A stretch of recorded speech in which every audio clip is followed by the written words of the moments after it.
This is Optimal Finance Daily, episode 1341, 7 Ways to Save on Heating Costs This Winter by Hilary with MoneyMiniBlog.com. And I'm your host and personal finance enthusiast, Diana Merriam. This is a show where I read to you and to myself, frankly, from some of the best personal finance blogs on the planet every single day. We're surrounded by messages of how difficult it can be to make ends meet and build wealth. So thank you for spending this time with me where we can empower ourselves to take control of our financial health.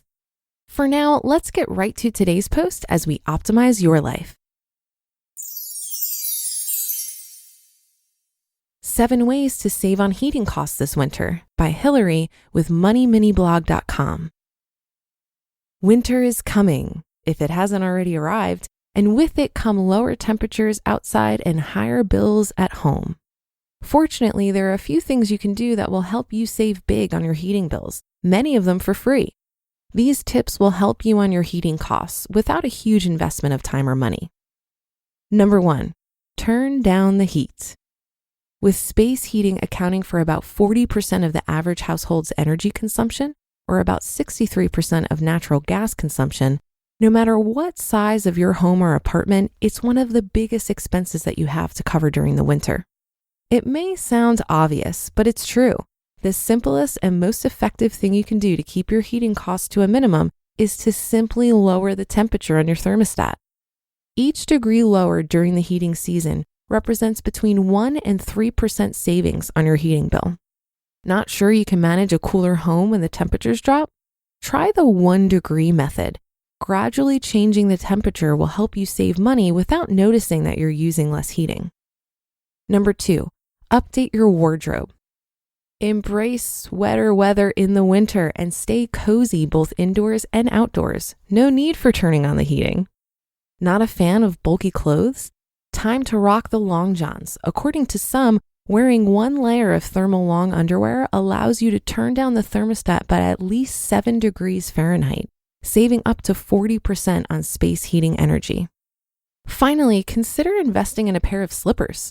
Keeping those toes toasty will go a long way towards improving your overall warmth and comfort. Number 3, get with the program. If you don't have one already, install and use a programmable thermostat. Set the temperature down by 10 to 15 degrees Fahrenheit at night and during the day when you'll be out of the house. You could save around 10% a year on your heating and cooling bills. The U.S. Department of Energy has some great tips on how to operate your thermostat efficiently. Number 4, stay out of hot water. After space heaters and furnaces, water heaters are typically the second highest energy consuming appliances in the home, representing about 18% of the energy consumed in your home. Turning down the temperature of your water heater saves energy by reducing standby losses, which is the heat loss from the water heater into the rest of the room, and operating costs, as the heater doesn't need to work as hard to reach the desired temperatures. Many water heaters are automatically set to 140 degrees Fahrenheit, which according to Energy Star can waste anywhere from $36 to $61 annually in standby heat losses and more than $400 in demand losses.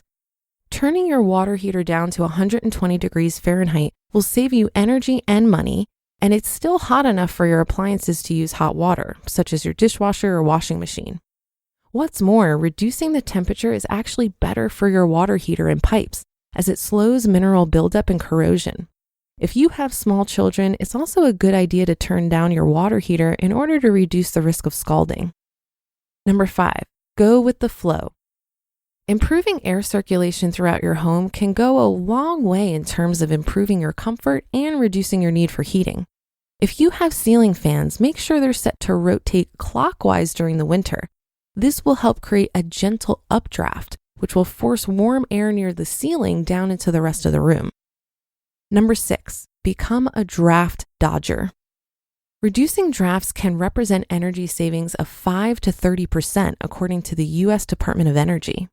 Common drafty spots are electrical outlets, switch plates, door and window frames, electrical and gas service entrances, baseboards, weather stripping around doors, fireplace dampers, attic hatches, wall or window-mounted air conditioners, cable TV and phone lines, where dryer vents pass through walls, and vents and fans.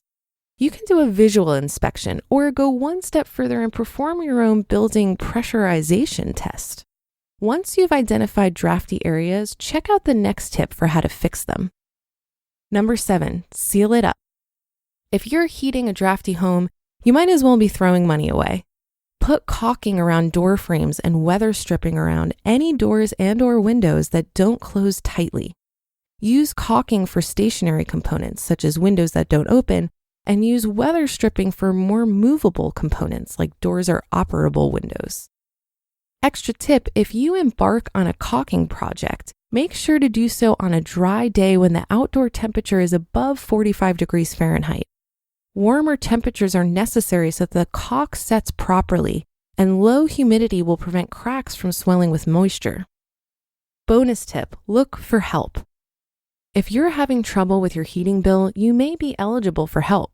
The Low Income Home Energy Assistance Program is a federal program designed to help low-income families with their energy costs. Check with your power and/or gas utility to find out if you qualify. Many utilities also offer various programs to help encourage people to make energy efficiency upgrades.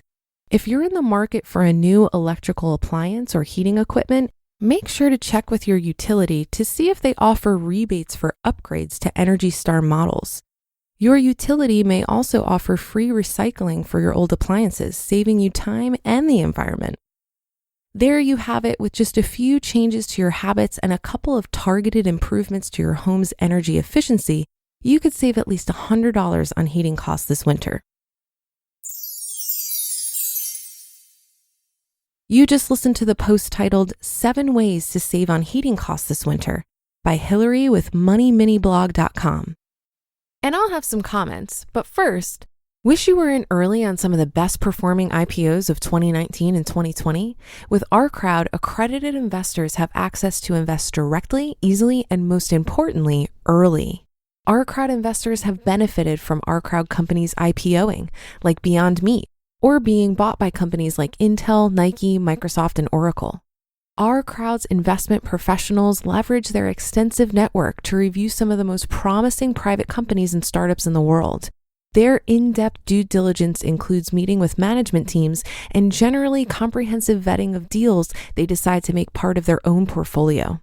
Today, you can join OurCrowd's investment in Cyabra, an AI-enabled platform that uncovers online disinformation and deep fakes.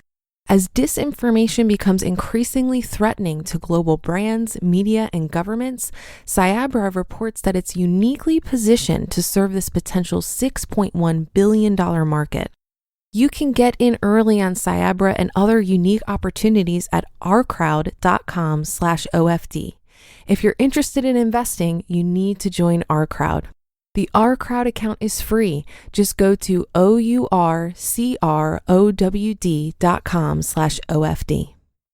Some great tips here on energy savings as we're moving into some colder weather. Another thing I wanted to point out is that your utility provider may offer a free in-home energy assessment.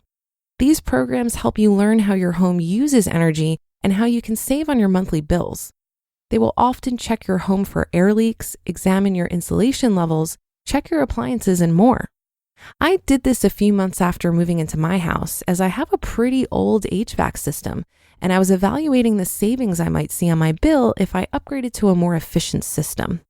I was surprised to learn that I wouldn't save much on my utility costs if I upgraded.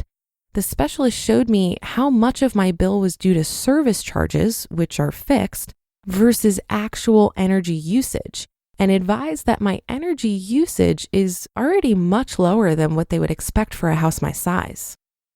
And that's a wrap for another Tuesday show. Have a great rest of your day, and I'll be back tomorrow as usual, where your optimal life awaits.